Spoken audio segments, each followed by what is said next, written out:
Sobat spoiler, gimana nih kabarnya? Semoga selalu baik-baik saja dimanapun kalian berada ya. Udah pasti sekarang aku bakalan lanjutin spoiler dari Donghua terseru, terkeren, dan pastinya menegangkan ya.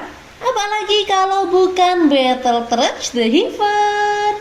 Langsung saja kita lanjut di episode 169 dengan hitungan mundur. 3, 2, 1. Cerita dilanjutkan di mana episode sebelumnya Xiaoyan ditelan cahaya dari pohon bodhisatwa dan tiba di sebuah ruang misterius. Raungan binatang bergema di sekelilingnya, namun Xiaoyan mampu menghancurkannya dengan sangat mudah. Ia pun tercengang dengan kekuatan yang tiba-tiba ia miliki, merasa bahwa kekuatan tersebut setara dengan elit Banseng. Gelombang demi gelombang binatang buas kembali menerjangnya, namun kali ini Xiaoyan hanya tertawa aneh. Dengan satu tekanan tangan kejam, jejak telapak tangan raksasa setinggi 100.000 kaki terbentuk di padang rumput. Riak energi menakutkan menyebar dari telapak itu, menghancurkan semua binatang buas dalam jangkauannya hingga menjadi debu. Melihat kehancuran total dan bekas telapak tangan raksasa di tanah, emosi luar biasa melonjak di dalam dirinya. Xiaoyan tertawa terbahak-bahak, suaranya bergemuruh laksana guntur, merasakan kepuasan mendalam atas kekuatan dahsyat yang kini akhirnya ia genggam. Namun di balik euforia itu, niat membunuh yang kuat terhadap Hall of Soul dan klan Hun pun bangkit. Tiba-tiba ruang di belakangnya terdistorsi dan memuntahkan sekelompok sosok manusia. Xiaoyan mengenali salah satunya, Hunyu. Tanpa ragu, dengan kilatan merah menyala di matanya, ia langsung menyerang. Hunyu mencoba melarikan diri, namun ruang di sekitar mereka telah terkunci rapat. Dalam sekejap, ruang itu runtuh menjadi lubang hitam yang melumat kelompok Hunyu hingga tak bersisa selain daging berdarah. Dengan senyum dingin, Xiaoyan membuang sisa-sisa lawannya. Ia melangkah menembus ruang hampa meninggalkan wilayah kuno Wasteland. Sepanjang perjalanannya melintasi langit, tekanan kekuatannya secara otomatis menghancurkan setiap binatang buas dalam radius 10.000 kaki menjadi gumpalan daging. Darah mengalir laksana sungai di bawah lintasannya. Kecepatannya luar biasa, dalam sekejap ia telah melintasi wilayah luas. Semakin jauh ia melesat, warna merah di matanya semakin pekat. Senyumnya berubah asing dan terdistorsi. Xiaoyan tidak menyadari perubahan mengerikan dalam dirinya. Ia akhirnya berhenti di sebuah gunung di tepi wilayah kuno Wasteland. Matanya benar-benar merah, wajahnya terdistorsi oleh niat membunuh yang pekat. Dari kejauhan ia menatap kota Wasteland yang terasa asing. Sekilas ekspresi kebingungan muncul di wajahnya, seolah ada sesuatu yang salah, namun pikirannya terlalu kacau untuk memahaminya. Tepat saat Xiaoyan hendak melangkah maju lagi, suara berdengung lembut terdengar dari cincin penyimpanannya. Udara dingin keluar dari dalam cincin, merambat melalui lengannya dan masuk ke kepalanya. Tubuh Xiaoyan bergetar hebat. Udara dingin itu menjernihkan pikirannya, mengusir kekacauan dan ingatan asing yang bukan miliknya. Perlahan kemerahan di matanya memudar. Saat jejak merah terakhir lenyap, wajahnya berubah muram. Ia menatap ruang kosong di depannya dengan pahit, bergumam tentang kemampuan pohon kuno bodhisatwa yang luar biasa. Ilusi yang diciptakannya begitu nyata hingga mustahil bagi siapapun yang terperangkap untuk mendeteksinya. Xiaoyan mengakui kekuatan dalam ilusi itu adalah sesuatu yang ia dambakan, namun sayangnya semua hanyalah palsu. Di telapak tangannya ia membuka genggaman, menampilkan sebuah benih bodhisatwa berwarna hijau giok yang tenang. Tanpa bantuan benih ini, ia mungkin sudah tenggelam dalam ilusi itu. Ia pun akhirnya memahami nasib boneka-boneka Banseng yang ditemuinya sebelumnya. Mereka ternyata individu yang jiwanya hilang karena terperangkap dalam ilusi pohon kuno ini. Begitu benih itu muncul, dunia ilusi mulai bergetar hebat dan pecah berkeping-keping seperti cermin hancur. Pandangan Xiaoyan kabur sejenak sebelum pulih kembali. Kini ia mendapati dirinya berada di ruang berwarna hijau giok. Di hadapannya berdiri sebuah pohon kuno setinggi 100 kaki. Tampak seolah diukir dari zamrud, memancarkan kekuatan hidup mengejutkan. Xiaoyan segera menyadari inilah sumber ilusi yang menjebaknya. Pohon itu bergetar mengeluarkan banyak gugus cahaya yang berubah menjadi adegan Sun Er, Hunyu, Jiufeng, dan yang lainnya. Semuanya masih terjebak dalam ilusi pribadi mereka. Amarah menyelimuti Xiaoyan. Api surgawi melonjak dari tubuhnya ketika ia berteriak menuntut penjelasan pohon itu. Sebagai jawaban, pohon bergetar sekali lagi memunculkan satu gugus cahaya lain. Kali ini tergambar pohon kuno bodhisattva setinggi 100.000 kaki. Namun perhatian Xiaoyan tertuju pada sosok berpakaian hitam yang berdiri di depannya. Aura menguasai segalanya terpancar dari sosok itu, membuat bahkan pohon raksasa tampak kecil. Xiaoyan merasakan getaran di jiwanya, menyadari bahwa sosok itu adalah seorang elit Dodi legendaris dari zaman kuno. Pertarungan mengerikan pun terjadi. Pohon raksasa melawan Dodi berjubah hitam itu dengan kekuatan destruktif yang membuat langit runtuh. Hingga akhirnya serangan dari arah lain menghancurkan tubuh sosok hitam itu. Xiaoyan gemetar menyaksikan bagaimana dua ahli legendaris tingkat Dodi mampu menghapus eksistensi satu sama lain. Namun sebelum lenyap sepenuhnya, Dodi berjubah hitam itu melepaskan jejak udara hitam yang menyusup masuk ke dalam pohon kuno. Sejak saat itu aura pohon yang tadinya murni berubah dingin dan samar jahat. Aliran informasi dari gugus cahaya mengalir ke kepala Xiaoyan. Ia menutup mata mencerna semuanya. Ia mengerti kini pohon kuno itu sebenarnya tidak memiliki kecerdasan penuh, hanya naluri melindungi diri. Emosi negatif Dodi itulah yang perlahan merusak roh aslinya dan menciptakan ilusi mematikan. Xiaoyan sadar keberadaannya di tempat ini dimungkinkan oleh benih bodhisattva yang ia miliki. Benih itu pula yang membangunkan roh asli pohon.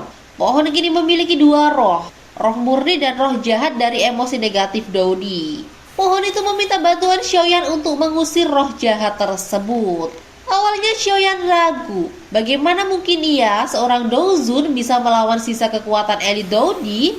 Namun pohon menunjukkan gambar lain. Saat benih bodhisattva dimurnikan dengan api surgawi, ia menghasilkan energi segar yang mampu menekan hawa jahat dalam pohon. Akhirnya pohon itu mengeluarkan 24 benih bodhisattva murni, menawarkannya pada Xiaoyan. Mata Xiaoyan membesar hampir tergoda. Namun akal sehatnya menahan. Meski demikian, pohon mendesak hingga akhirnya Xiaoyan menyetujuinya.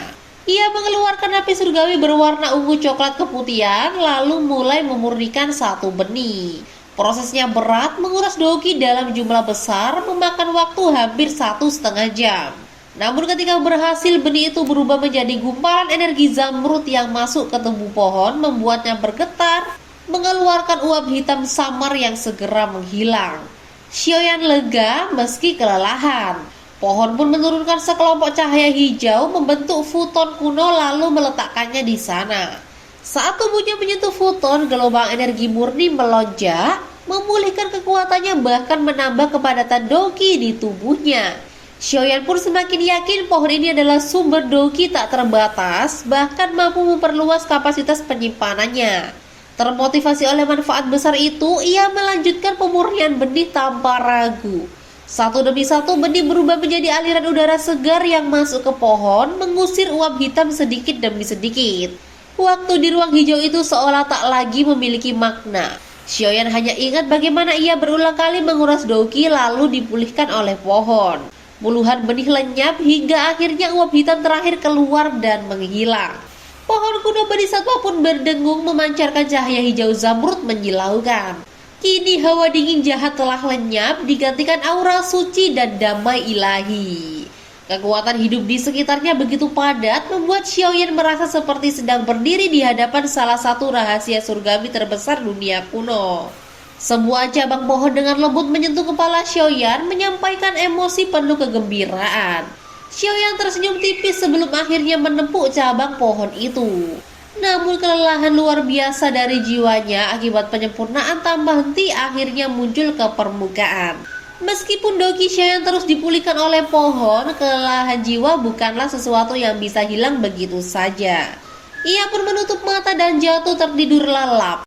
Melihat Xiaoyan tertidur, pohon kuno bodhisattva memancarkan cahaya zamrud yang lembut, lalu perlahan menarik tubuh Xiaoyan ke dalam batangnya hingga menyatu, tampak seperti patung kuno yang duduk bermeditasi.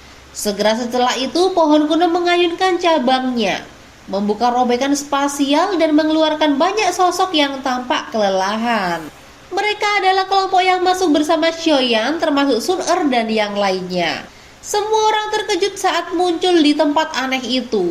Beberapa bahkan menunjukkan rasa takut. Mereka kini sadar bahwa semua yang dialami sebelumnya hanyalah ilusi dari pohon kuno Bodhisattva. Bahkan tokoh kuat seperti Sun Er dan Hunyu tidak bisa menyembunyikan kegelisahan, mengingat betapa berbahayanya ilusi tersebut. Setelah perlahan pulih dari keterkejutan, perhatian mereka segera tertuju pada pohon kuno mirip giok di tengah ruangan. Waspada jelas terpancar dari mata mereka. Saat itu tatapan Sun Er berubah drastis ketika ia melihat sosok kurus di dalam batang pohon Xiaoyan. Wajah Sun Er menegang, tubuhnya hampir bergegas mendekat, namun Guking yang cepat menahan, berkata bahwa ini mungkin adalah sebuah kesempatan besar bagi Xiaoyan. Sun Er sempat tertegun namun segera teringat pada catatan kuno mengenai pohon Bodhisattva. Ia pun perlahan mengangguk.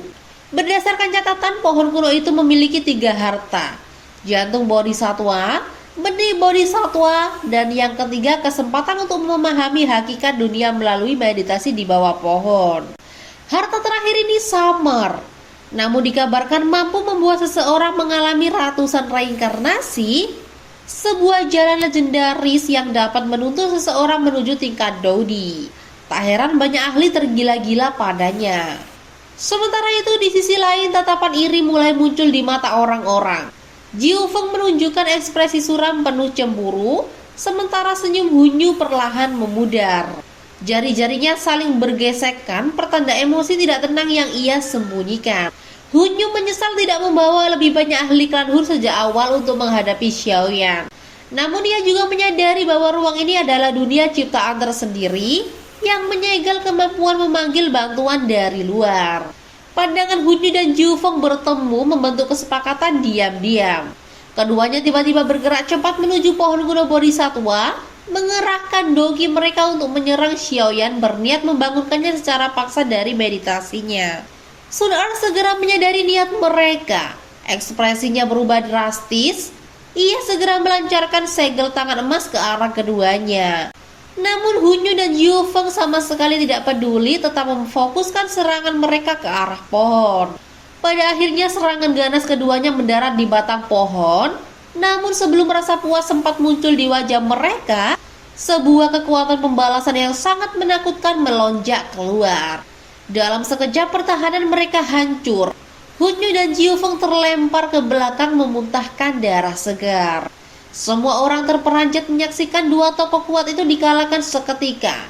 Mereka pun semakin menyadari betapa mengerikannya kekuatan pohon kuno Bodhisattva ini. Sun Er menatap tajam ke arah Xiaoyan di dalam batang pohon. Rasa lega mengalir dalam dirinya karena Xiaoyan tidak terganggu. Namun segera mata dinginnya beralih ke Hunyu dan Jiu Feng. Api emas menyala di dalam matanya. Para ahli klan Hun dan suku Heaven Demon Phoenix pun segera berkumpul di sekitar dua tokoh yang terluka itu, bersiap menghadapi kemungkinan pecahnya pertempuran besar. Namun Guking yang segera menenangkan Sun Er, mengingatkan bahwa pertempuran besar akan sulit dimenangkan. Aliansi klan Hun dan Heaven Demon Phoenix terlalu kuat. Lebih dari itu, pertarungan beresiko membangunkan Xiaoyan. Setelah berpikir sejenak, Sun Er akhirnya menarik kembali niat bertarungnya. Matanya kembali fokus pada Xiaoyan yang masih bermeditasi. Hunyu dan Jiu Feng menghapus darah dari sudut mulut mereka, menatap Xiaoyan dengan ekspresi gelap. Mereka sadar pohon kuno itu melindungi Xiaoyan sehingga serangan mereka sia-sia. Kelompok Sun Er, Guking Yang dan Cailin akhirnya memutuskan untuk menunggu hingga Xiaoyan selesai, sambil tetap waspada terhadap Hunyu dan Jiu Feng. Karena ruang itu kaya akan energi kehidupan, banyak orang mulai memasuki kondisi latihan, memulihkan diri atau meningkatkan kekuatan mereka. Waktu berjalan kabur.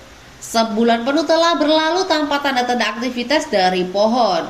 Xiaoyan tetap diam tak bergerak, auranya seolah menghilang. Kekhawatiran perlahan tumbuh di hati kelompok Sun Er. Namun 7 hari kemudian, tepat ketika sebagian orang hampir kehilangan kesabaran dan hendak bertindak nekat, tubuh Xiaoyan di dalam pohon akhirnya bergetar. Perlahan mata yang terpejam selama lebih dari sebulan itu terbuka. Sepasang mata gelap, dalam, dan penuh pengalaman seolah menyapu semua orang. Di hadapan tatapan itu, setiap orang merasa seakan jiwa mereka telanjang, dilihat hingga ke kedalaman terdalam. Bahkan Hunyu dan Jiu Feng merasakan ketidaknyamanan luar biasa. Seluruh tempat itu mendadak hening. Semua mata tertuju pada Xiaoyan yang masih dirangkul oleh pohon kuno. Catatan kuno pernah menyebutkan orang yang berlatih di bawah pohon bodhisatwa, namun tak ada seorang pun yang benar-benar tahu perubahan apa yang akan dialami. Xiaoyan dengan ekspresi kebingungan perlahan menyapu tatapan ke arah semua orang. Saat matanya berhenti pada kelompok Sun Er, mata penuh usia dan pengalaman itu perlahan menunjukkan kilauannya.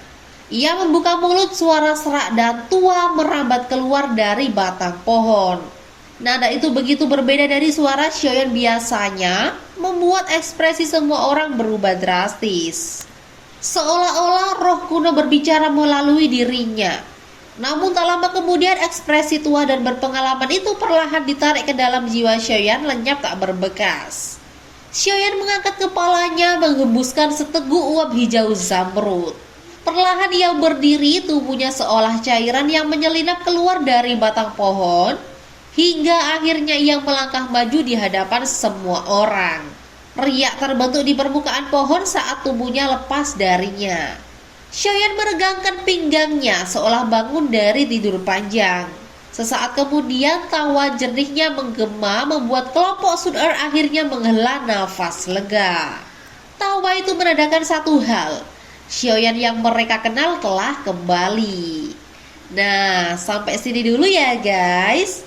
Tunggu kelanjutan ceritanya. Jangan lupa juga like, share, dan subscribe supaya gak ketinggalan spoiler dari Battle Trach The Heaven. Sampai ketemu di video berikutnya ya. Bye-bye.